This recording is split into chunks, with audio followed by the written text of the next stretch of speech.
Let's be real, every major studio out there wants the next billion-dollar franchise. But we're in a world that's kind of saturated with superheroes and epic space sagas. So how on earth do you create something truly new?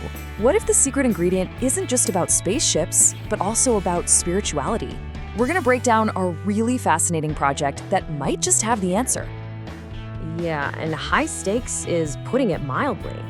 Studios aren't just looking for a hit movie. They're hunting for the next Marvel, the next Star Wars, a story that doesn't just make a ton of money, but actually defines a generation. The pressure to find that magic formula is it's immense, both financially and creatively. So enter Robojit and the Sand Planet. Now, what's really interesting here isn't just the plot, but the entire strategy behind it. This isn't some book that's just hoping to become a movie. Nope. From day one, it's being presented as a fully realized narrative universe, basically designed from the ground up to be the perfect answer to that industry-wide hunt. Okay, so let's get into the strategy, starting with the first pillar, the core idea. And trust me, this is not your typical sci-fi story. It's a very deliberate fusion of two worlds you'd probably never think to put together. Just take a look at this contrast. On one hand, you've got all the classic sci-fi stuff, a powerful robot hero, a futuristic city on some faraway planet. But then, and this is the kicker, when disaster strikes, the solution isn't more tech or a bigger laser cannon, it's ancient wisdom. Salvation comes from hermits, and the heroes end up training in a spiritual ashram, not, some high-tech flight simulator. It's a really unexpected mashup. And this whole blend, it is 100% intentional.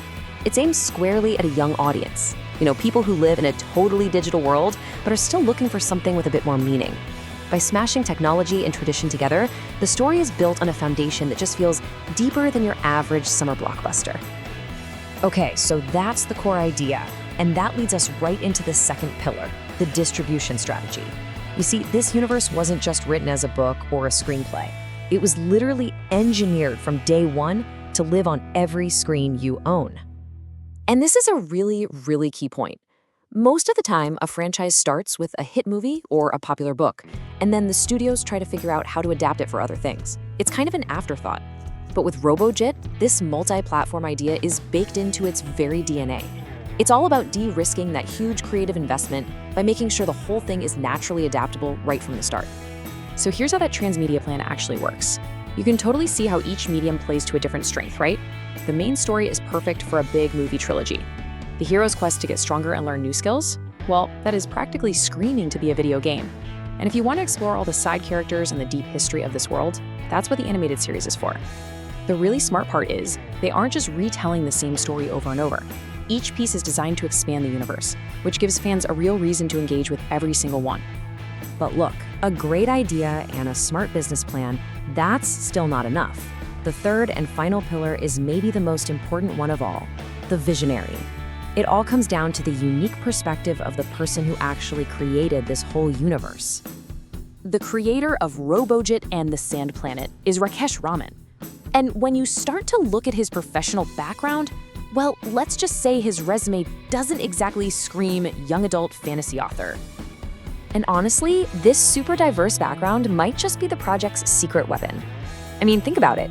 An expert in AI, a journalist, a social activist, who better to write a story that genuinely digs into the intersection of technology, humanity, and power? You see, this isn't just about creating a spectacle with cool robot fights.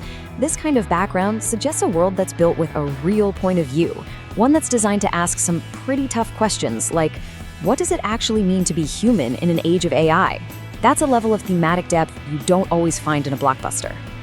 All right, so let's put it all together. What does this model for building a new franchise actually look like when we see the full picture? So here it is, the blueprint. It really boils down to three things. Pillar 1, a unique, resonant idea that fuses sci-fi with spiritualism.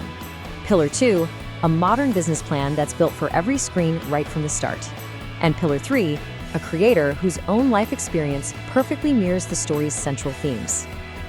In an industry that is pretty much addicted to sequels and reboots, this is a really bold attempt to engineer something brand new from scratch. So the big question is, could this be the blueprint? Is this deliberate, multi-layered strategy the future of how global franchises get built. Only time will tell, but it's for sure a story worth watching.